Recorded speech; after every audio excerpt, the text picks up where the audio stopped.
Setelah mengerjakan salat tahajud dan membaca Al-Quran, Rasulullah meneruskannya dengan salat subuh berjamaah di masjid tempat azan dikumandangkan. Ada begitu banyak keutamaan mengerjakan salat subuh berjamaah di masjid sampai-sampai beliau pernah bersabda, jika orang tahu pahala salat subuh berjamaah, niscaya mereka akan mendatanginya meski dalam keadaan merangkak. Dalil yang menyatakan keutamaan salat subuh. Sungguh, salat yang paling berat bagi orang munafik adalah salat Isya dan salat subuh.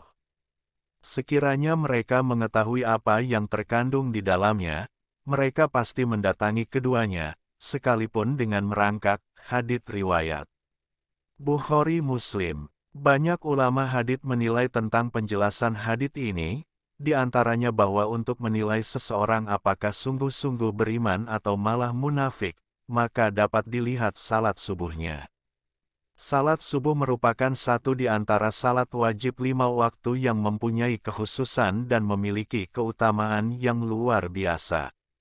Merupakan salat paling utama yang diwajibkan pada kaum muslimin, merupakan salat yang sejak awal disyariatkan tetap 2 rakaat. Azan subuh berbeda dengan azan salat wajib lainnya, dengan menambahkan as-sholatu khairum minan naum, salat itu lebih baik dari tidur, sebanyak 2 kali. Rasulullah Shallallahu Alaihi Wasallam memberikan doa khusus setelah salat subuh, yang berbeda dengan salat lain. Doa ini sebagai tambahan, wirid, penutup salat. Diriwayatkan oleh Abu Dzar radhiyallahu anhu, bahwa Rasulullah Shallallahu Alaihi Wasallam bersabda, siapa mengatakan setelah salat subuh, sebelum meninggalkan tempat duduknya dan tidak berbicara sedikitpun, La ilaha illallah, wahdahu la syarikalah, lahul mulku, wa lahul hamdu, yuhyi, wa yumitu, wa huwa, ala kulli syai'in qadir, sebanyak 10 kali, maka akan ditulis baginya 10 kebaikan, dihapus 10 kesalahan dan diangkat derajatnya 10 kali lebih tinggi. 1 hari penuh ia terlindungi dari suatu yang tidak disukai, terlindungi dari setan. Tidak ada dosa yang pantas dianggap sebagai dosa, kecuali syirik. Hadis riwayat Tirmizi.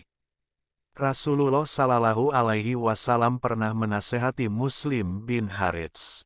Jika kamu salat subuh, maka bacalah sebelum kamu berbicara.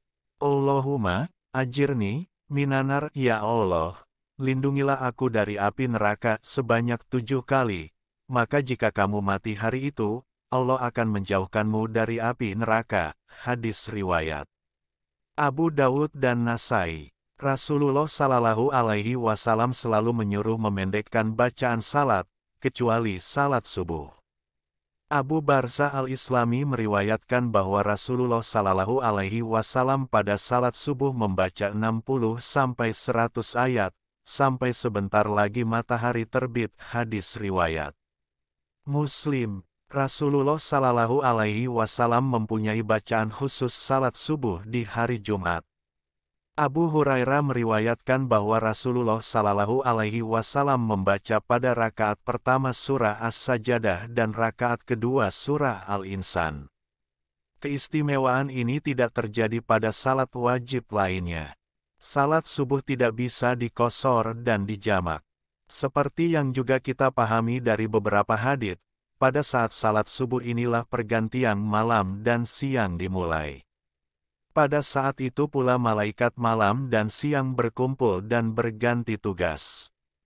Salat berjamaah lebih utama dari salat sendirian sebanyak 27 kali lipat. Malaikat penjaga malam dan siang berkumpul pada salat subuh. Hadis riwayat Bukhari. Allah Subhanahu wa Ta'ala berfirman, dan dirikanlah salat subuh. Sungguh, salat subuh itu disaksikan oleh para malaikat. Quran Surah Al-Isra 78.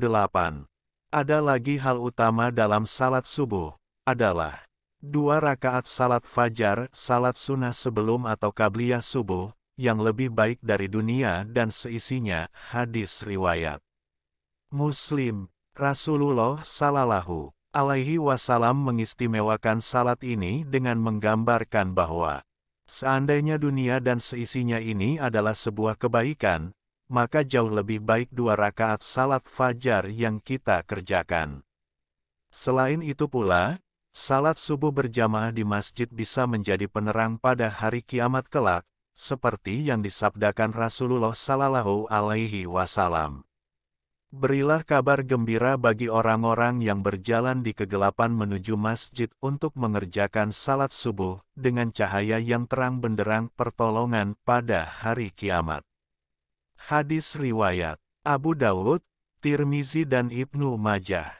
Amarah bin Ruwaibah berkata, aku telah mendengar Rasulullah Sallallahu Alaihi Wasallam bersabda, tidak akan pernah masuk neraka orang yang menjalankan salat sebelum terbitnya matahari dan sebelum tenggelamnya, yaitu salat fajar dan asar, hadis riwayat Muslim. Kita memiliki banyak waktu luang di waktu asyar dan badan yang segar di waktu subuh, bagaimana kita bisa melalaikan kedua salat wajib tersebut padahal nikmat kesehatan sudah Allah berikan sebesar-besarnya kepada kita. Dari semua pengetahuan kita tentang keutamaan salat subuh berjamaah di masjid ini, kesombongan apalagi pada diri kita yang akan menghalangi untuk menjalankannya.